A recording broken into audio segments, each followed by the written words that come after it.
Natural hair colour కోసం చూస్తున్నారా? అయితే Anoos henna and black expert వాడండి. నమస్తే కళ్యాణ్ గారు. వైఫ్ అండ్ హస్బెండ్ మధ్య ఇష్యూ, ఇద్దరు రిలేషనే, ఏరి కోరి పెళ్లి చేసుకున్నారు. సో ఇమీడియట్గా వైఫ్ అండ్ హస్బెండ్ మధ్య ఇష్యూ కాబట్టి మీరు మాట్లాడాల్సిందే అనిపించింది. తను నెంబర్ మనకి పాస్ చేసింది, నేను ఒకసారి కాల్ చేసేస్తాను.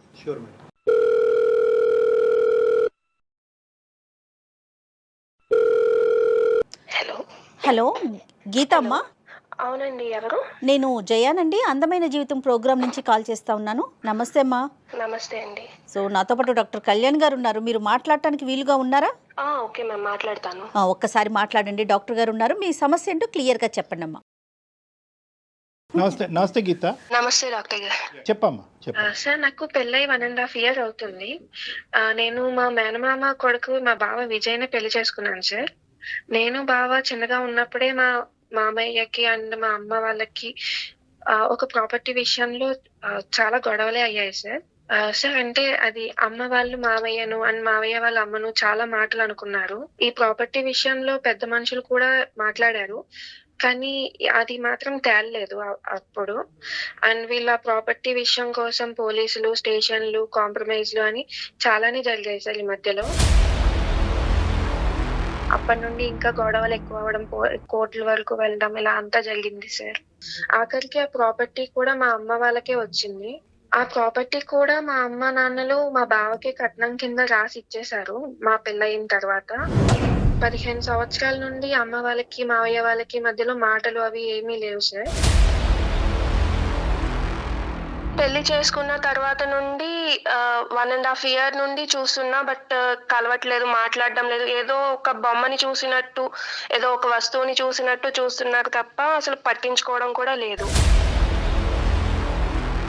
కానీ విజయ్ వెంటబడి నిన్ను చేసుకున్నాడమ్మా? అవునండి, మనం కలిస్తే వాళ్ళ గొడవలన్నీ పోతాయి, కుటుంబం అంతా ఒకటవుతుంది అని ఒప్పించి మరీ పెళ్లి చేసుకున్నారు. అదే వాళ్ళ సైడే వాళ్ళే ముందుకొచ్చారు. తనే ముందుకొచ్చాడు. ఇప్పుడు ఏంటంటే మా పెళ్లి అయితే వాళ్ళు కలుస్తారు అన్న ఉద్దేశంతో పెళ్లి చేసుకున్నాము. మరి పెళ్లి తర్వాత కలిసారమ్మా? కలిసారండి. కాదమ్మా గీత, ఇది ఒక చిన్న డెలికేట్ ఇష్యూ కదా. 2 కుటుంబాలు కలుస్తాయని చెప్పి అప్పటి వరకు మాట్లాడుకొని మీరిద్దరూ ఏ విధంగా ఇష్టపడ్డారు? అంటే నీకంటూ ఒక ఒపీనియన్ ఉంటుంది కదా, అంటే చాలా గొడవలు వేస్తాయి, పోలీస్ స్టేషన్లు, కోర్టుల వరకు, అవమానాల వరకు వెళ్ళుంటాయి కదా. మరి అవన్నీ పక్కన పెట్టేసి ఈ రాత్రికి రాత్రి మర్చిపోయి పెళ్లిపేటల మీద కూర్చుని పెళ్లి చేసుకునేంత ఈజీయా అది? నాకు మా బావ విజయ్ అంటే నాకు చాలా ఇష్టం సార్. నేను పెళ్లి చేసుకుంటే బావని చేసుకుంటా అనుకునేదాన్ని. అలాగే విడిపోయిన మా ఫ్యామిలీలు 2 కూడా కలుస్తాయి, 15 years గా గొడవ పడుతున్నారు కానీ మా పెళ్లితో అయినా కలుస్తారు అన్న ఉద్దేశంతో మేము ఇలా పెళ్లి చేసుకున్నాం సార్. తర్వాత ప్రయాణం ఎలా జరిగిందన్న? పెళ్ళైన తర్వాతే తెలిసింది తను ఏంటంటే మా వాళ్ళ మీద రివెంజ్ కోసమే పెళ్లి చేసుకున్నారు అన్నట్టుగా తెలిసింది. అదే ఏంటి ఇలా ఏంటి అని అడిగితే, అవును నేను రివెంజ్ కోసమే చేసుకున్నాను, నువ్వంటే అసలు ఇష్టమే లేదు అన్నట్టుగా మాట్లాడుతున్నారు ఇప్పుడు. ఏ స్థాయి వరకు గొడవలు అయినాయి? దానివల్ల ఎంత అవమానం విజయ్కి జరిగింది, విజయ్కి కానీ తన కుటుంబానికి? దానివల్ల ఇప్పుడు ప్రతీకారం అనే మాట వస్తుంది. అంటే ఏదైనా కూడా ప్రతీకారం తీసుకోవటం అనేది తప్పు మాటే, కానీ గొడవ ఏ స్థాయి వరకు వెళ్ళింది అనేది వివరాలు ఉన్నాయి నీ దగ్గర? వాళ్ళు కోర్టుల దాకా వెళ్ళి కంప్లైంట్స్ ఇచ్చి మధ్యవర్తి మధ్యలో పెట్టడము, ఆ టైంలో కూడా పోలీసులది ఇంటికి రావడం. ఓకే. ఇంకా మా అమ్మ వాళ్ళు అనకూడని మాటలు చాలానే అన్నారు మావయ్య వాళ్ళని. అవన్నీ విని తట్టుకోలేక మావయ్య గారికి కూడా పెరాలసిస్ అవి వచ్చాయి. ఈ విపరీతమైన సంఘటనలు జరిగి ఎంతకాలం అయింది? ఇంకా అంత పదిలంగా ఉన్నాయా అబ్బాయి మనసులో? అంటే ఎప్పుడు జరిగింది ఇది? ఒక 10 years బ్యాక్ అయ్యింది సార్ ఇవన్నీ. అంటే తను కూడా ఇంటికి రావడం, ఈ గొడవల్లో ఇన్వాల్వ్ అవ్వడం, అంటే వాళ్ళ డాడీకి ఇలా అయిన తర్వాత కోర్టుల చుట్టూ తను కూడా తిరగడం, ఇలా అంతా జరగడం వల్ల తను ఇంకా బాగా గుర్తుపెట్టుకున్నాడు. అండర్స్టూడ్. అయితే మరి అది ఏ మాత్రం నీకు కొద్దిగా కూడా కించంతు కూడా కనిపించలేదమ్మా? అంటే అతని మనసులో ఇది ఎక్కడన్నా దాగుందేమో అని చెప్పి ఆ థాట్ రాలేదా నీకు? లేదండి, తను మాట్లాడే మాటలు అవన్నీ విన్నాక నాకు ఏమనిపించిందంటే తను ఇంకా మేము కుటుంబాలు కలవాలి అని అనుకున్నారు అన్నట్టుగా అనిపించింది తన మాటలన్నీ ఆలోచించింది.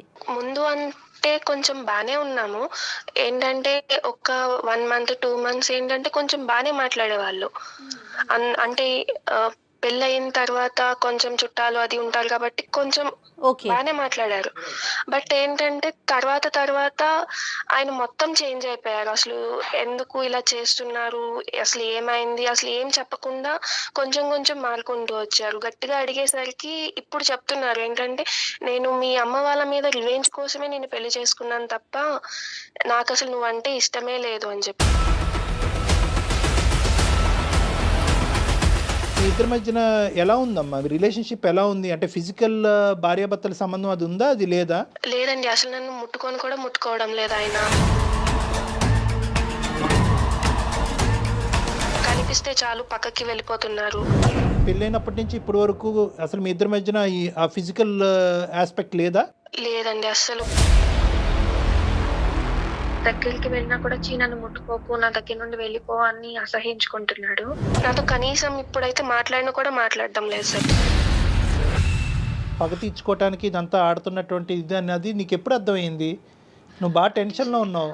అంటే ఎలా తెలిసింది అంటే, ఒక్కొక్క రోజు ఒక్కొక్కలా బిహేవ్ చేస్తున్నారు. నాకు ఫస్ట్ లో అర్థం కాలేదు. షాక్ లో ఉందండి. Unpredictable behaviour. చెప్పమ్మా ఫస్ట్ లో అర్థం కాలేదు అసలు ఏం మాట్లాడుతున్నారు, ఏంటి, ఎందుకు ఇలా ఉంటున్నారు అనేది అర్థం కాల. మేబీ చాలా రోజుల తర్వాత కలిశారు కదా పేరెంట్స్ ని, ఏమన్నా కొంచెం గుర్తొచ్చాయా ఏంటి అన్న ఒపీనియన్ లో నేను ఉన్నాను. కానీ ఆయన మొత్తానికి దీని మీదే ఇదే గుర్తు పెట్టుకుని పెళ్లి చేసుకున్నారు అన్న విషయం నేను అసలు తెలుసుకోలేకపోయా. రోజుకి కొంచెం గొడవలు అవ్వడం వల్ల అది కొంచెం తెలుస్తుంది అసలు ఎందుకు ఇలా ఉంటున్నారు ఏంటి అని అడగడం వల్ల కొంచెంగా చెప్తున్నారు ఆయన, నేను ఎలాగే ఎందుకోసమే చేసుకున్నాను, మీ వాళ్ళ మీద రివెంజ్ తీసుకోవడం మావయ్య కోసమే. అత్తయ్య ఎలా ఉన్నారు గీత? వాళ్ళు నీతో ఎలా ఉంటారు? వాళ్ళు మొత్తం నాకే సపోర్ట్ చేస్తున్నారండి. వాళ్ళ మనసులో ఏం బాధ లేదమ్మా? గతం జరిగినటువంటి గొడవలు ఆ బాధ ఇప్పుడు మీ ఆయన పెట్టుకున్నంత ఇదిగా వాళ్ళు పెట్టుకోలేదా? లేదండి. వాళ్ళు ఏంటంటే కలిసిన తర్వాత వాళ్ళు మా అమ్మ వాళ్ళు అత్తయ్య వాళ్ళ ఇంటికి రావడం, అత్తయ్య వాళ్ళు మా అమ్మ వాళ్ళ ఇంటికి వెళ్ళడం అంతా బానే ఉంది. వాళ్ళు కూడా నాకే సపోర్ట్ చేస్తున్నారు. సరే ఇప్పుడు ఏమంటాడు అంటే ఇంతేనా జీవిత ప్రయాణం ఇంతేనా? అంటే నువ్వు అలా సఫర్ అవుతూనే ఉండాలి, అతని దగ్గర నుంచి ఎటువంటి support, emotional bond, physical relationship ఏది ఉండదు, ఇలా ఎండగట్టినట్టు ఇలా బతకాలా జీవితాంతం? అదేనా అతని ఉద్దేశం? అవునండి. నేను ఆల్రెడీ అప్పటికే అడిగాను, నీకు ఇదే ఉద్దేశం ఉంటే ఇప్పటి వరకు బాధ పెట్టింది సరిపోదా అని చెప్పి కూడా అడిగా. లేదు, నువ్వు జీవితాంతం ఇలాగా బాధపడుతూనే ఉండాలి, నీ బాధను చూసి మీ తల్లిదండ్రులు కూడా బాధపడుతూనే ఉండాలి అన్నట్టుగా అంటున్నారు. సో బావా నువ్వు ఈ పెళ్ళి అనేటటువంటి కారణం నిమిత్తం మీరిద్దరు మళ్ళీ మాట్లాడుకోవటం అనేది ఆల్మోస్ట్ 1.5 year అంటే 8 years తర్వాతే మాట్లాడుకోవటం మీరు దగ్గర. అలా ఏం కాదు, ఒక 1 year గా ప్రేమించుకుని పెళ్లి చేసుకున్నాము. పెళ్లి చేసుకున్నాక 1.5 year అయింది ఇప్పుడు. నేనేమనుకున్నానంటే ఇంతగా డైరెక్ట్గా రారా అని చెప్పి వెంటబడి పెళ్లి పెట్టల మీద డైరెక్ట్ కూర్చున్నారు అనుకున్నా. కాదు, 1 year జర్నీ చేశాడు. 1 year జర్నీ చేసిన తర్వాత అంటే తను ప్లాన్డ్ గానే ముందుకెళ్ళాడు, ముందుగానే అనుకున్నాడు ఇట్లా చెయ్యాలి ఇది సినిమాల్లో చూస్తుంది అట్లానే ఉంది కదండి. కాదమ్మా, ఇప్పుడు నువ్వు మాకు ఈ మెయిల్ పంపించడానికి కారణం ఏంటి తల్లి? అంటే ఏ విధంగా మేము అంటే అడ్రస్ చేయగలం అన్నది, అంటే నువ్వు ఒకప్పుడు అతను ఒప్పుకుంటే ఏంటి, ఒప్పుకోకపోతేనేంటి, 2 సైడ్లు ఓకేనా నీకు? ఎలా ఉంది నీ పరిస్థితి ఏంటి చెప్పు? ఇప్పుడు నా పరిస్థితి ఎలా ఉందంటే, నేను ఆఖరికి విడాకుల కోసం కూడా అడిగాను. బట్ ఏంటంటే, నువ్వు ఇలా జీవితాంతం ఇలాగే ఉండాలి, నేను నిన్ను ముట్టుకోను, ఇంకొకరు నిన్ను ముట్టుకోవడానికి వీల్లేదు అన్నట్టుగా అంటున్నారు. ఎంత క్రూయల్ గా ఆలోచిస్తున్నారో నిజంగా. ఇంకేమైనా ఫిజికల్ అబ్యూస్ ఏమైనా ఉందమ్మా? అంటే కొట్టడం కానీ లేదంటే లేదండి, అలాంటిది ఏం లేదు. ఓన్లీ ఏంటంటే మాటలతో మాత్రమే బాధ పెడుతున్నారు. అంటే ఇది అప్పుడు జరిగినటువంటి గొడవ ఒక ఎత్తు అయితే కనుక ఇప్పుడు కన్న కూతురునే జీవితాన్నే పనంగా పెట్టినటువంటి పరిస్థితి ఏర్పడింది. మరి అస్సలు తగ్గరే మీ పేరెంట్స్ ఏమంటున్నారు? వాళ్ళు వచ్చి మాట్లాడారు, అడిగారు. బట్ ఏంటంటే మా బావ దగ్గర నుండి ఒక్క రెస్పాన్స్ కూడా లేదు. మీరు ఇలాగే ఉండండి, మా డాడీకి మా డాడీ ఎంత బాధపడ్డారో మీరు అంతే బాధపడాలి, ఏం చెప్పినా కూడా కన్విన్స్ అవ్వట్లేదు వాళ్ళు. కాదు నాన్న, ఇప్పుడు గీత రెండు డోర్స్ ఓపెన్ అయ్యే ఉన్నాయి కదా. అంటే either he has to give you divorce and let you go free, or నిన్ను హ్యాపీగా నీ జీవితం నిన్ను బతకనివ్వాలి, లేదంటే అతను మారే వచ్చి మీ ఇద్దరు కలిసి ప్రయాణం చేయాలి. ఈ రెండిటికి ఓకే నువ్వు? ఓకే అండి. నాకు ఎలా అయినా పర్లేదు, తను మారితే ఇంకా మంచిది. తను మారినా ఓకే, తను మారను నేను ఇలానే ఉంటానంటే తన బతుకునేదో ఆ అమ్మాయి బతుకునిస్తే తన దారిని తను చూసుకుంటాను. అంతే. డివోర్స్ తీసుకుంటానంటే మీ పేరెంట్స్ ఓకేనా అమ్మా? దానికి ఒప్పుకోరేమోగా పెద్దవాళ్ళు. మా మావయ్య వాళ్ళు మార్పించడానికి చాలా ట్రై చేశారు. వాళ్ళకి కూడా ఇష్టం లేదు ఇలా డివోర్స్ తీసుకోవడం, అది అంతే ఇష్టం లేదు. కానీ మా అమ్మ నాన్నకైతే ఓకే. ఎందుకంటే నేను ఇక్కడ ఇబ్బంది పడుతున్నాను కాబట్టి మా అమ్మ నాన్న కొంచెం నా గురించి ఆలోచించి వాళ్ళు ఏంటంటే విడాకులు తీసుకుని నువ్వు హ్యాపీగా ఉంటే మాకు అదే చాలు అన్నట్టుగా మాట్లాడుతున్నారు వాళ్ళు. అంటే తనకు అర్థం కావట్లేదు, ఇంకా షాక్లోనే ఉంది. ఏంటి ఇప్పుడు కొట్టడు అని చెప్పి ఉండాలా, కొట్టడు తిట్టడు అని చెప్పి ఇక్కడ ఉండాలా, లేదంటే ఉక్కిరి బిక్కిరి వాతావరణం క్రియేట్ చేస్తున్నాడని చెప్పి ఇక్కడి నుంచి పారిపోవాలా? ముందు నువ్వు వెనకతలు గొయ్యి అమ్మాయి పరిస్థితి. ఇప్పుడు సమాజం బయటకు వెళ్ళింది అనుకోండి, ఆడపిల్ల ఏమో అంత చక్కగా ఉంటాడు విజయ్, ఉద్యోగం చేసుకుంటున్నాడు, పువ్వుల్లో పెట్టి చూసుకుంటాడు, నీకేం మాయరోగం అమ్మాయి, ఎందుకు వదిలేవని అంటారు. సో ఇప్పుడు at the end of the day ఈ అమ్మాయి ఇక్కడ ఉండలేదు, బయటకు వెళ్ళి సమాజానికి సమాధానం చెప్పుకోలేని పరిస్థితి. అయినా కానీ డివోర్స్ అడుగుతున్నావు, చాలా ధైర్యంగానే అడుగుతున్నావు. Hats off. ఆ ఒక్క విషయానికి నిన్ను మెచ్చుకోవాలి. ఎందుకంటే చాలామంది ఆడపిల్లలు సరే సరే ఇక్కడే తేల్చుకుంటాను నా లెక్క, ఇంకేముంది ఇలా కట్టబెట్టారు కాబట్టి ఇంకెలాగే బ్రతుకుతుంటాను, అట్లీస్ట్ నువ్వు బాగా మాట్లాడుతున్నావు, ఆ విధంగా ఆలోచిస్తున్నావు. కానీ అతను ఎంతవరకు దాన్ని అంగీకరిస్తాడు అనేది మనం చూద్దాం. మరి అతనితో మాట్లాడదామా? విజయ్తో మాట్లాడదాం. ఏమా మాట్లాడదామంటావా గీత? ఓకే అండి, మాట్లాడదాము. కనెక్ట్ చేసినప్పుడు ఒక మాట చెప్పు, ఇట్లా అందమైన జీవితం డాక్టర్ కళ్యాణ్ గారు ఉన్నారు అనేసి. ఏమా? ఓకే అండి. ఓకే చెప్పి కనెక్ట్ చేసి చూద్దాం, ట్రై చేసి చూద్దాం. Okay. The person you are speaking with has put your call on hold. Please stay on the line. Hello hello బావా, మన మధ్య ఉన్న ప్రాబ్లం కి ఏదైనా సొల్యూషన్ దొరుకుతుందేమో అన్న ఉద్దేశంతో సుమన్ టీవీ అందమైన జీవితం ప్రోగ్రామ్ కి అప్రోచ్ అయ్యాను. సార్ వాళ్ళు కాల్లో ఉన్నారు, ఒకసారి సార్ వాళ్ళతో మాట్లాడవా బావా? నువ్వు ఎందుకు అక్కడికి? ఎందుకు సంసారం నువ్వు వీధిలో పెడుతున్నావు ఏంటి? నేను ఎక్కడ పెట్టాను? ఆల్రెడీ నువ్వే తీసుకొచ్చావు కదా వీధిలోకి, ఇంకా నేనేం పెట్టడం? ఏదైనా ఉంటే మూసుకొని వచ్చి ఇంటికి వచ్చి మాట్లాడు. విజయ్, సారీ నాన్న, నేను డాక్టర్ కళ్యాణ్ చక్రవర్తి, సుమన్ టీవీ అందమైన జీవితం నుంచి కార్యక్రమం నుంచి మాట్లాడుతున్నాను. నేను నా పక్కన జయ గారు కూడా ఉన్నారు. అమ్మాయి ఏంటంటే ఒక ప్యానిక్లో ఉంది విజయ్.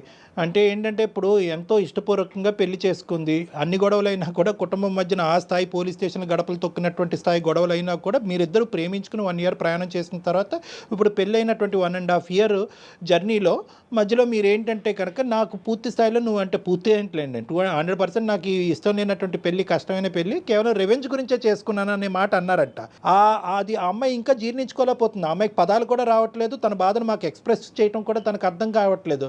నీ వర్జన్ ఏంటి నాన్న అసలు? విజయ్, ఏం జరుగుతుంది ఇక్కడ? సార్ యాక్చువల్గా ఏమైందంటే సార్, మాది చిన్న కుటుంబం సార్. నేను అమ్మ నాన్న ఉండేవాళ్ళము. నాకు 6 years ఉన్నప్పుడు ఒకసారి మా అత్తమ్మ వచ్చింది సార్. సారీ, అత్తమ్మ కాదు, సోకల్ అత్త. అమ్మని పదం కోల్పోయింది సార్.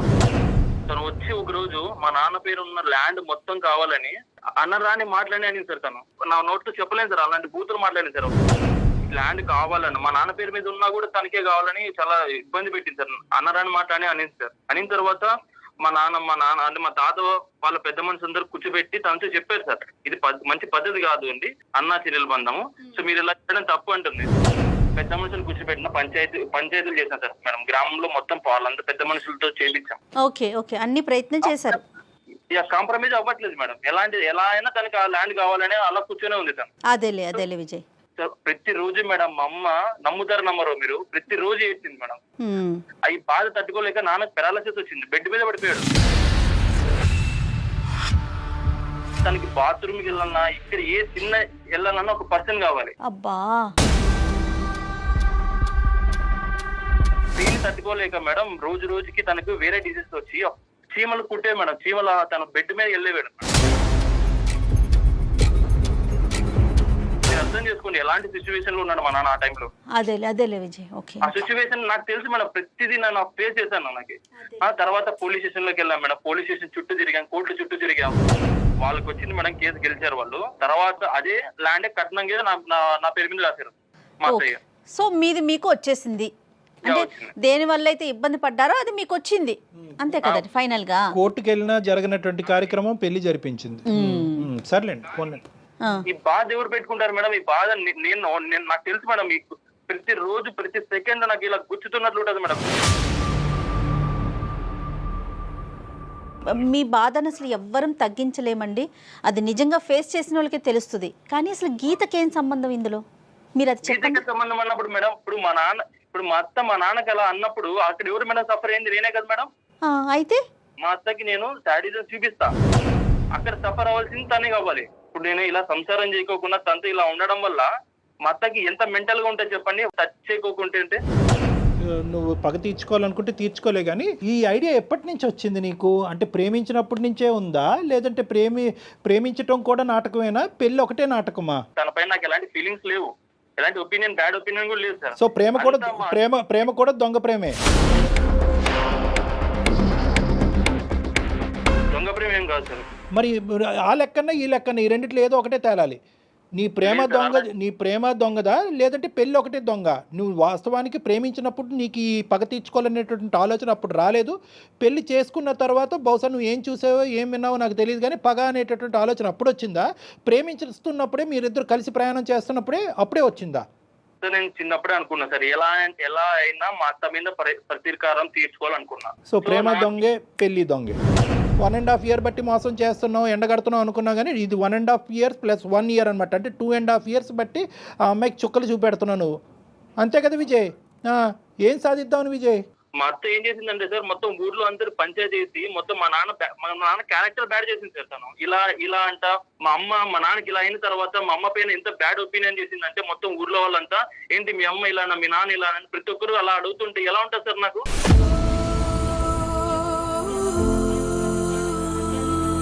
మా అత్త ఎలాగైనా మా నాన్నకు, మా అమ్మకు, నాకు క్షమాపణ చెప్పాలి. క్షమాపణ ఇన్ ద సెన్స్, తను మా ఇంటికి వచ్చి మా రిలేటివ్స్ అందరి ముందర నా కాలు, మా అమ్మ మా నాన్న కాలు పట్టుకొని ముక్కుకు నేలకు రాసిన తర్వాత నెక్స్ట్ సెకండ్ డే నేను సంసారం చేస్తాను. ఇంకేమైనా ఉన్నాయి లిస్ట్ లో? ఉన్నాయి సార్, చాలా ఉన్నాయి సార్. ఏ పెళ్లికి ముందు ఈ లిస్ట్ అడగలేకపోయావా? ఇక్కడ రెండు ఆస్పెక్ట్స్ మనం చూసుకుందాం అన్న విజయ్. ఒక్క 2 నిమిషాలు నా వయసుకు కానీ నా అనుభవానికి కానీ గౌరవిస్తూ ఒక 2 నిమిషాలు విను. ఇక్కడ 2 ఇష్యూస్ ఉన్నాయి. ఒకటి, మీ జీవితంలో మీ తల్లిదండ్రులకి జరిగినటువంటి అన్యాయం, మీ తల్లిగారికి జరిగినటువంటి అవమానం అవనివ్వండి, లేదంటే నాన్నగారు మంచాన పట్టడం అనివ్వండి, జీవితాంతం అమ్మ నాన్నగారికి సేవ చేయటం, చిన్నప్పటి నుంచి నీకంటూ ఒక సంతోషం పోయింది, ఈ కోర్టు కేసు వల్ల ఒక సంతోషం పోయింది, ఒక పిల్లవాడుగా నువ్వు అనుభవించవలసినటువంటి ఆనందాలు అన్నీ పోగొట్టుకున్నావు. దీనికి మాకు పూర్తి స్థాయి సానుభూతి ఉంది నన్ను, అందులో డౌటే లేదు. ఎందుకంటే కనుక ఇప్పుడు ఆ రోజులు నాకు తెలుసు. ఇప్పుడు ముక్కు నెలకు రాస్తుందో తల చెట్టుకు రాస్తుందో అదంతా నాకు తెలియదు, కానీ నువ్వు పోగొట్టుకున్నటువంటి రోజులు మీ అత్త జీవితంలో తీసుకురాలేదు. అదేవిధంగా ఇక్కడ నువ్వు గుర్తుపెట్టుకోవాల్సింది ఏంటంటే, గీత ఇప్పటికీ కూడా తను కూడా అప్పుడు చిన్నపిల్లే, బహుశా నీకంటే ఇంకా చాలా చిన్నపిల్ల. ఆ అమ్మాయి కూడా అనుభవాలు చూసింది. మీ అత్త ఒక 2 మాటలు అంటే కనుక మీ నాన్న ఒక 3 మాటలు అని ఉంటారు. ఆ గొడవలు రోడ్డుని ఎక్కినాయి, పంచాయతీలు జరిగినాయి, ఆవిడ ప్రాపర్టీకి ఆస్తిపడింది. సరే, ప్రాపర్టీకి ఆవిడ ఎందుకు ఆస్తిపడింది, దాని పూర్వపరాలు ఏంటనేది ఈరోజు ప్రస్తావన కాదు. గీత కూడా అనుభవించలేదని నువ్వు అనుకుంటున్నావా? గీత, నువ్వు చెప్పమ్మా, మీ ఇంట్లో ఎలాంటి ప్రాబ్లమ్స్ ఫేస్ చేశారో అప్పుడు అసలు నీకు తెలుసా, ఊహ ఉందా? ఏంటంటే ఆ గొడవల వల్ల నేనైతే నా పేరెంట్స్ కి కూడా దూరంగా వెళ్లి హాస్టల్లో ఉండాల్సి వచ్చింది. కనీసం ఇంట్లో ఉండి వాళ్ళ అమ్మ నాన్న దగ్గర ఉండి కనీసం వాళ్ళ ప్రేమనన్నా పొందారు. బట్ నాకైతే వెనక్కి తిరిగి చూసుకుంటే మా అమ్మ నాన్నలతో కలిసి ఉన్నది కూడా ఏం లేదు. ఇప్పుడు పెళ్లి చేసుకుని వచ్చి ఒక ఇంట్లో ఉన్నాననే గానీ ఇప్పుడు కూడా నన్ను పట్టించుకోవట్లేదు. ఇప్పుడు నేను ఎక్కడికి వెళ్ళి ఉండాలి, అసలు ఏం చెయ్యాలి, ఎవరి దగ్గరికి వెళ్తే నా ప్రాబ్లం సాల్వ్ అవుతుంది, అసలు ఏం తెలియకుండా ఉన్నాను మ్యామ్. అందుకే నేను కూడా మీ దగ్గరికి అప్రోచ్ అయ్యాను. ఇప్పుడు విజయ్, నీకు ఇక్కడ ఒక పాయింట్ కనెక్ట్ అవుతుందా? అంటే నేను ఇక్కడ అంటే నీ ఇమోషన్ నీకు ఉన్నాయి, ఇంట్లో జరిగినటువంటి పరిస్థితులకి చాలా భయంకరమైనటువంటి పరిస్థితులు. నిజంగా మీ నాన్నగారిని నేను కళ్ళతో చూడలేదు, కానీ ఊహించుకుంటూనే నువ్వు డిస్క్రైబ్ చేసినటువంటి అంశాలను ఊహించుకుంటూనే నా మనసు తరుక్కుపోతుందన్న. చాలా బాధ. ఏంటంటే దట్స్ ఆన్ హ్యూమానిటేరియన్ గ్రౌండ్స్ చాలా బాధ. అంటే మానసికంగా ఒక మనిషి మీద పడేటటువంటి ఒత్తిడి, సొంత కుటుంబ సభ్యుల దగ్గర నుంచి పడేటటువంటి ఒత్తిడి ఎప్పుడైతే రోడ్డున బజారున పడతాదో అప్పటి వరకు పరుగు కలిగినటువంటి కుటుంబం, ఒక పెద్ద మనిషి మానసికంగా ఏ స్థాయిలో దెబ్బతింటే కనుక అతని నరాలు బలహీనపడి పారాలిసిస్ వస్తుంది అనేది నేను అర్థం చేసుకోగలను ఒక మానసిక వైద్య నిపుణుడు.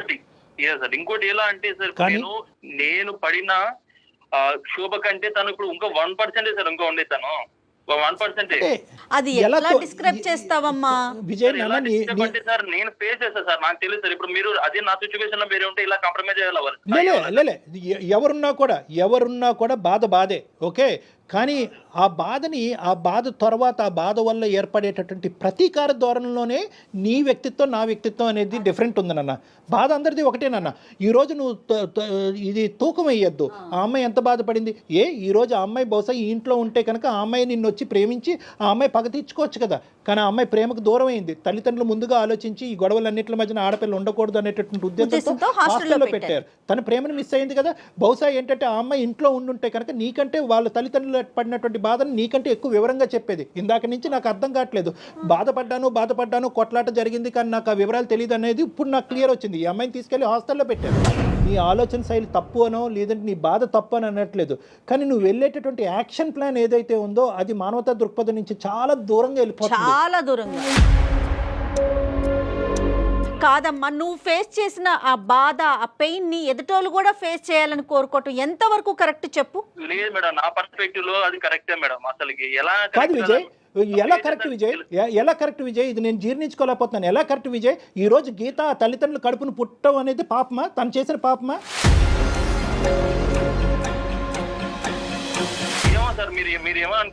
అలా కాదు నాన్న, ఇది వాళ్ళ తల్లి ఒక న్యాయబద్ధమైనటువంటి పోరాటం చేయటం వల్లే కదా కోర్టు ఆస్తి తీసుకెళ్లి మీ అత్తగారికి ఇచ్చింది.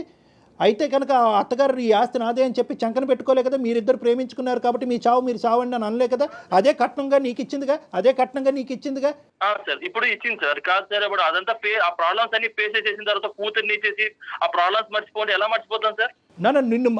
నువ్వు మర్చిపోగలవా లేదా అనేటటువంటి కాన్సెప్ట్ కాదు నేను అనట్లేదు. ఇది ఎప్పుడు చల్లారుతుంది? నేను జీవితాంతం ఎలాగే ఉంటాను. వాళ్ళ కడుపు నువ్వు పుట్టినందుకు నువ్వే ఎలా బాధపడాలి? నువ్వు బాధపడుతూ ఉంటే కనుక వాళ్ళు నరకం అనుభవించాలి. నేను విడాకులు ఇవ్వను, చస్తే ఇక్కడే చావు అనేటటువంటి పద్ధతి ఏంటి నాన్న? ఎప్పుడు చల్లారుతుంది నీ పగ?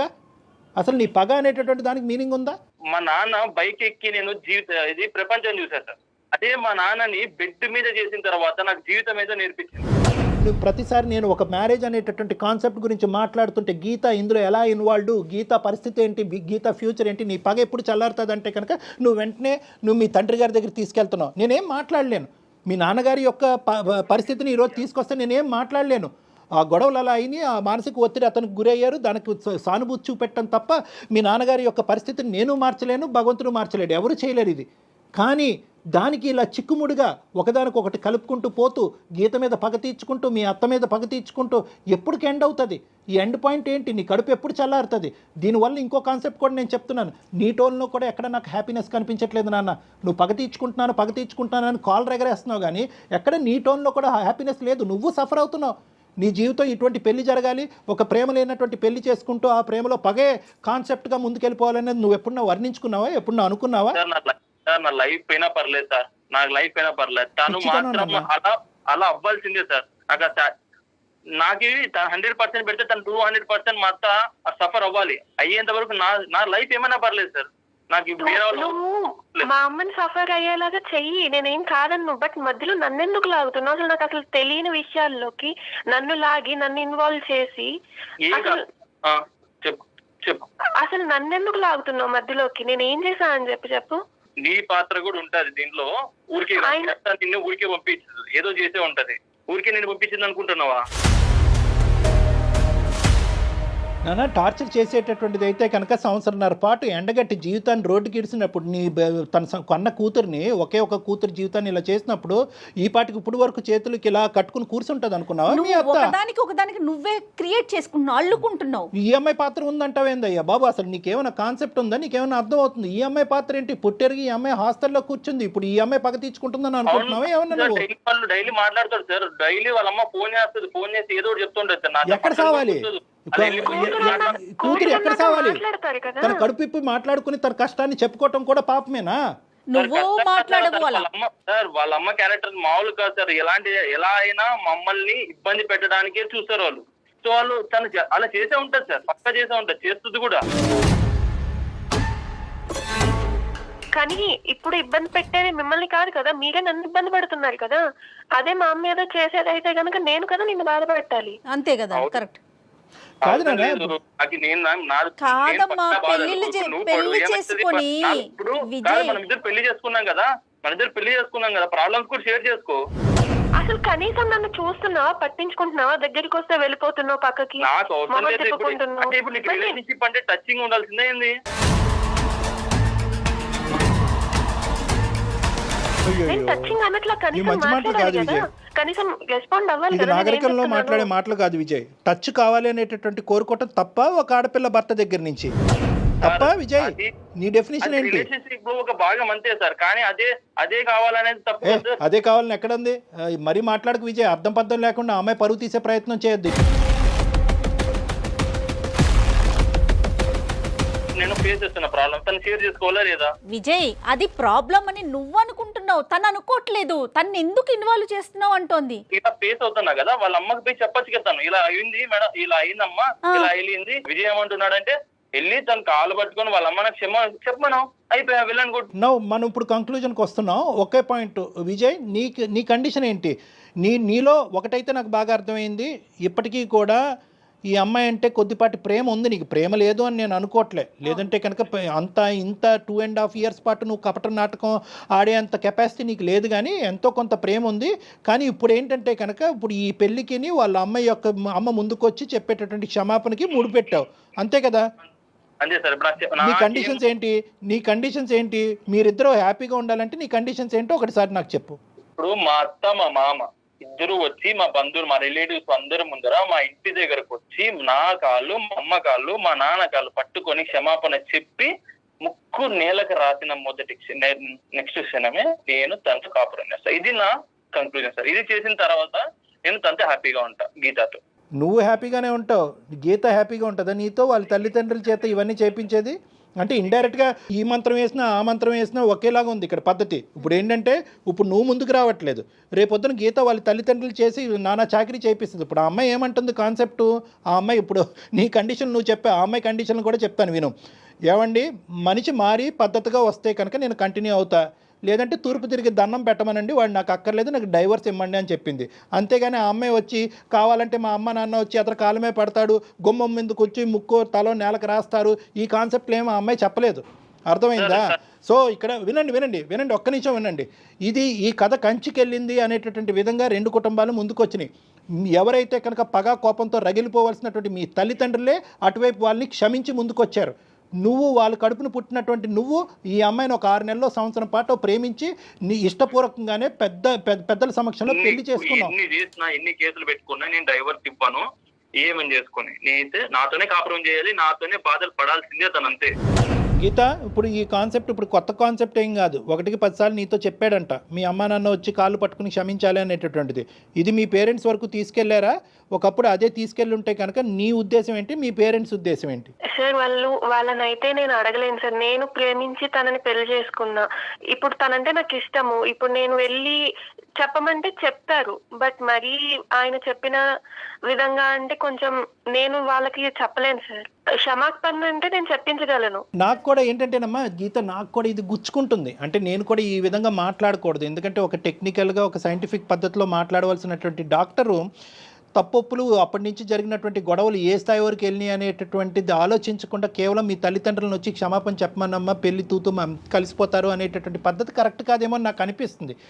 కానీ ఒక పెళ్లిని కాపాడటం గురించి 1000 అబద్ధాలు ఆడాలి, ఒక పెళ్లి జరగటం గురించి 1000 అబద్ధాలు ఆడాలి అని చెప్పి మన పెద్దలు అన్నారు. బహుశా ఏంటంటే కన్న కూతురు ఒకే ఒక్క ఆడపిల్ల నువ్వు, మీ తల్లిదండ్రులు ఇన్ని మెట్లు దిగి ఇక్కడికి కూడా వస్తారేమో అనేటటువంటి నా నమ్మకం. అమ్మ, నేను అడగవలసినటువంటి పద్ధతిలో మీ తల్లిదండ్రులతో నేను మాట్లాడతాను. ఇక్కడ క్షమాపణ ఎవరు ఎందుకు చెప్పాలి, చెప్పవలసినటువంటి అవసరం ఏంటని చెప్పి వీళ్ళు మళ్ళీ 15 సంవత్సరాలు గతం అన్ని గొయ్యి తవ్వుకున్నారు అనుకోండి, వీళ్ళిద్దరిని కలపడం కాదు, ఆ రెండు కుటుంబాలను విడదీసిన వాళ్ళం అవుతాం మన అందమైన జీవితంలో. కాబట్టి ఇది అది కాదు. ఇది ఏంటంటే కనుక గతం గతః, whatever has happened in the past has happened. ఈ పెళ్లి కలవాలి అంటే కనుక ఈ పెళ్లి ముందుకెళ్ళాలి, ఇద్దరు జీవితాలు బాగుపడాలి అంటే కనుక పగా ప్రతీకారాలు అనేటటువంటి పదాలు పెళ్లి అనేటటువంటి దాంట్లో వినిపించకూడదంటే కనుక అతను పెట్టినటువంటి కండిషన్ క్షమాపణ. అందులో చెప్పడానికి వాళ్ళు వెనకాడరు, ఎందుకంటే కూతురు జీవితం కాపాడటం గురించి ఒక క్షమాపణ అనేటటువంటిది అడగటానికి, మనస్ఫూర్తైన క్షమాపణ అడగటానికి వాళ్ళు వెనకాడరు అనేటటువంటి ఆలోచన. ఒప్పుకున్నప్పుడే వాళ్ళు రెడీ అండి. పెళ్లికి ఒప్పుకోవటం కాదు మేడం, 15 సంవత్సరాల పాటు ఒక ప్లాట్ ఒక ల్యాండ్ గురించి ఫైట్ చేసింది ఆ అమ్మాయి, ఇలా ఇచ్చేసింది వెంటనే. ఎందుకు కూతురు జీవితం, అరే నేను ఎందుకు ఫైట్ చేశాను నాకు అర్థం కాలేదు, కోర్టు నాకు ఎందుకు ఇచ్చింది నాకు అర్థం కాలేదు, నా కూతురు కంటే మించింది ఒక ఆస్తి ఏమీ లేదని చెప్పి ఆస్తి వెనక్కి ఇచ్చేసి అది విజయ్ అర్థం చేసుకోవాలి. ప్రైమరీ పాయింట్ లేదు, నాకు ఆస్తి కావాలి ప్లస్ క్షమాపణ కావాలి, కూతురు కావాలి, అయినా కానీ నేను పగ తీర్చుకుంటానంటే ఆయన చచ్చినట్టు నా దగ్గరే పడి ఉండాలి, నేను వదలను అంటున్నావు నువ్వు. అసలు ఏం ఒకటే విజయ్ సరే నేను కూడా ఇన్ని మెట్లు దిగి అదే లేదమ్మా వాళ్ళు ఎందుకు క్షమాపణ చెప్తారు, గతం గొడవలే అని నేను ఇప్పుడు అంటే కనుక ఈ క్షణాన్ని మీరిద్దరు విడిపోతారు లేదా ఇదే ఊబిలో ఆ అమ్మాయి జీవితాంతం ఇలాగే ఉండాలి, నువ్వే పగ ప్రతీకారం అనుకుంటూ నువ్వేమొచ్చి మరి నీ ఉడుకు రక్తం ఏ రక్తం నాకు తెలియదు కానీ ఇలాగే కంటిన్యూ అవుతావు, నీ జీవితం నాశనం, ఆ అమ్మాయి జీవితం నాశనం, అందమైన జీవితం మీ ఇద్దరికి ఏం చేయనట్టు అయిపోతుంది. కాబట్టి నేనేంటంటే ఆ కాన్సెప్ట్స్ అన్ని తీసి పక్కన పెట్టేసి ఒక కన్న కూతురు కన్నటువంటి ఒక తల్లిగా ఆ పెళ్లిని కాపాడటం గురించి ఆవిడ సారీ చెప్పడానికి రెడీ చేపిస్తాను అనే బాధ్యత నేను తీసుకుంటున్నాను. కానీ నువ్వు దీన్ని పెద్ద సినిమాటిక్గా చేయొద్దు ప్లీజ్ విజయ్, దీన్ని సినిమాటిక్గా చేయొద్దు. ఆ పంచాయతీలు అయిపోయినాయి, ఆ ఊరు పెద్దల మధ్యన మాటలు అయిపోయినాయి, కోర్టు దాన్ని క్లోజ్ చేసింది, ఆస్తి ఒకరికి చెందాలనుకుంది, ఆస్తి నాకు వద్దు నా కూతురికి మించింది కాదని చెప్పి అదే ఆస్తి మీ చంకని చేరింది ఈరోజు. ఇటువంటి పరిస్థితుల్లో నువ్వు ఒక మెట్టు దిగాలి. క్షమాపణ అంటే ఆవిడ చెప్పిస్తాను, కాదు సార్ మీరు చెప్పింది ఇప్పుడు నాకు బాగా అర్థమైంది, తల్లి తర్వాత తల్లి లాంటిది మా అత్త, నాకు ఆ క్షమాపణ కూడా అక్కర్లేదు అనే పెద్ద మనసుతో నువ్వు ముందుకు వస్తావా, ఐఎమ్ వెరీ హ్యాపీ. కాదు క్షమాపణే నన్ను చల్లారుస్తుంది అనుకుంటే కనుక ఆ క్షమాపణ వాళ్ళ చేతి చెప్పించడానికి నేను రెడీగా ఉన్నాను. తీసుకుంటారు సార్ ఇప్పుడు మీరు ఇంత టైం తీసుకొని మా రిలేషన్షిప్ లో ఇంత మంచిగా చెప్పారు సార్. నాకు రియల్ గా చెప్తున్నా, ఏదో ఇప్పుడు చాలా అంటే మా నాన్నే నాకు ఇలా చెప్తున్నారు అంటే మా ఫ్యామిలీ మెంబర్ గా మీరు ఇలా చెప్తున్నారు సార్. రియల్ గా ఓకే సార్, మీరు చెప్పిన దానికి నేను కాంప్రమైజ్ అవుతాను. కాంప్రమైజ్ విత్ క్షమాపణ వితౌట్ క్షమాపణ మీరు చెప్పిందని నాకు అర్థమవుతుంది సార్, ఎక్కడో తప్పు నాది కూడా ఉంది సార్. ఎందుకంటే గీత నేను ఇంత బాధ పెట్టాను, బట్ ఓకే నేను తన్ని చాలా చాలా ప్రేమగా చూసుకుందాం అనుకుంటున్నాను సార్. కానీ అర్థమైందమ్మా, అది అర్థం కాబట్టే మాకు కూడా విజయ్ సింపుల్ తెలుసా, సింపుల్ లాజిక్ అసలు అందమైన జీవితం డాక్టర్ కళ్యాణ్ చక్రవర్తి జయ కూడా ఇక్కడ అక్కర్లేదు, ఏమీ లేదు. నీ మనసు ఇలా రగిలిపోతుంది అనేటటువంటిది ఓపెన్ హార్టెడ్గా నువ్వు ఎవరితో డిస్కస్ చేయకపోవటం అనేది ప్రధానమైన సమస్య. ఎవరు కూడా నీ లోపల రగిలిపోతున్నటువంటి అంశం ఒక అనవసరమైనటువంటి అంశం, ఒక గతానికి సంబంధించినటువంటి అంశం అది వదిలేసారా, పగలు ప్రతీకారాలన్నీ తీసి పక్కన పెట్టి కలిసి ప్రయాణం చేయటం, జీవితాన్ని అందరూ సుఖమయం చేసుకుందాం, కలిసి ఉంటే కలదు సుఖం అనే ఒక్క పదం ఎవరైనా కానీ నాలాంటి పెద్ద మనిషి ఎవరైనా నీ మనసులో పెట్టుంటే కనుక ఈ 1.5 year కూడా వేస్ట్ అయ్యి ఉండదు. నిజంగా నీ భార్య దేవత నాన్న. ఎందుకు అంటే కనుక ఆ అమ్మాయి మొత్తం చెప్పినటువంటి దాంట్లో కేవలం వణికిపోతూ భయపడుతూ ఏడుస్తూ మాట్లాడిందే కానీ ఎక్కడ కూడా నా భర్త శాడిస్టనో, లేదంటే నా భర్త పనికిరాని వాడనో, లేదంటే పగ తీర్చుకుంటున్నాడు, గతానికి సంబంధించినటువంటి పగ తీర్చుకుంటున్నాడు అనేది చెప్పిందే కానీ నువ్వు ఒక శాడిస్టనో ఒక భయంకరమైన డిస్క్రిప్షన్ ఎక్కడ ఇవ్వలేదు నీ గురించి. ఓపిక పట్టింది, వాళ్ళ తల్లికి చెప్పిందే కానీ ఎక్కడ కూడా ఈ గొడవలు పెరిగేటటువంటి విధంగా వాళ్ళ తల్లి వచ్చి మీ జీవితాల్లో ఇన్వాల్వ్ అవ్వకుండా అక్కడ కూడా జాగ్రత్త పడింది. అన్ని విధాలుగా జాగ్రత్త పడినటువంటి ఒక గొప్ప స్త్రీ నన్ను నీ భార్య, అది ఎప్పటికీ నువ్వు అర్థం చేసుకోవాలి. అవును సార్, డెఫినెట్ గా నేను యాక్సెప్ట్ చేస్తాను సార్ దీన్ని. కానీ వాళ్ళతో ఒక్కసారి చెప్పాను సార్, మా ఫ్యామిలీ వాళ్ళకి అంతే, మా అమ్మకి మా నాన్నకి మా అత్త ఒక్కసారి చెప్పానండి. ఏమో మనకు తెలియదు, ఈ పాటికే చెప్పేసుకున్నారేమో వాళ్ళు అంత హ్యాపీగా మాట్లాడుకుంటున్నారంటే. సరే నీ కోరిక మేరకు నేను ఒక్కసారి ఇరువైపుల తల్లిదండ్రులతో ఒకసారి మాట్లాడతాను, వాళ్ళందరూ కూర్చుని నీతో పాటు మాట్లాడతారు, వాళ్ళందరి మధ్యన ఎటువంటి విద్వేషాలు వైషమ్యాలు లేవు అని చెప్పి క్లియర్ కట్గా నీకు చెప్తారు. అప్పుడు నీ మనసు అప్పుడు చల్లబడుతుంది, మీరు హ్యాపీగా ప్రయాణం చేస్తారు. ఓకేనా, నేను టేకప్ చేస్తాను, నేను మాట్లాడతాను, ఇరువైపుల తల్లిదండ్రులతో నేను మాట్లాడతాను. ఓకే అమ్మా. విజయ్ ఎప్పుడు జరిగిపోయిన చెడుని వదిలేయాలమ్మా, దాంట్లోంచి మంచిని తీసుకునే ముందుకెళ్ళాలి, అదే కదా జీవితం. చూడు ఒక ఆడపిల్ల నీకోసం ఎంత బాధపడతా ఉంది, దయచేసి ఆలోచించి ఒక్కసారి మనం కౌన్సిలింగ్లో కూర్చుందాం. నువ్వు మీ పేరెంట్స్ అట్లానే మన గీత వాళ్ళ పేరెంట్స్ అందరూ కలిసి ఒక్క సెషన్ ఒక్కసారి కళ్యాణ్ గారిని మీట్ అవ్వండి, దాని తర్వాత మనం ముందుకెళ్దాం. ఏమా right Vijay, all the best అమ్మా, హ్యాపీగా ఉండండి. గీత థ్యాంక్ యూ మా. Thank you ma'am. Kalyan garu ఇంత ఫాస్ట్గా తను రియలైజ్ అవుతాడు అనుకోలే. అతని లోపల ఈ యాంగిల్ అలాగ అతన్ని ముంచేసి అలా ముందుకు తీసుకెళ్ళండి. తీసుకోరా పగ తీర్చుకోరా అని అంతరాత్మ ఏమని చెప్తుందంటే పగ తీర్చుకో అని చెప్తుందే కానీ ఇటువైపు ఒక కనికరంతో చూడాలి, నా భార్యని చూడాలి, ప్రేమించినటువంటి ఒక ఆడపిల్లని, ఎటువంటి సంబంధం లేనటువంటి ఒక ఆడపిల్లని. నేను ఇందాక ఒక మాట అన్నాను కదా, ఆ తల్లిదండ్రులు కడుపును పుట్టడమే ఈ అమ్మాయి చేసుకున్న శాపం. సో ఇవన్నీ రియలైజేషన్ పాయింట్స్. ఇవేం చేసినాయి అంటే కనుక స్లోగా పగ అనే తెర తీసేసి అతనికి రియలైజ్ చేసినట్టుగా చేసినాయి. ఇక్కడ నా స్థానం అక్కర్లేదు మేడం, ఎవరైనా ఒక పెద్ద మనిషి కూర్చుని ఈ 2 పదాలు అతని బ్రెయిన్లో పెట్టుంటే కనుక ఇది ఎప్పుడో తేలుండేదేమో. కానీ మీరు యాక్సెప్ట్ చేసి ఆమెతో క్షమాపణ అయినా చెప్పిస్తానన్నారు చూడండి, నాకు హ్యాపీగా అనిపించిందండి. ఎందుకంటే ఏం చేస్తాం, ఇప్పుడు కాపురం నిలబడాలి కదా, దాని తర్వాత ఏదన్నా అవుతుందా అంటే దాన్ని మనం ఎక్కడ ఊహిస్తాము. ఏం కళ్యాణ్ గారు, కరెక్ట్ జయ గారు, రైట్ అండి. నమస్తే. నమస్తే జయ గారు, థ్యాంక్ యూ.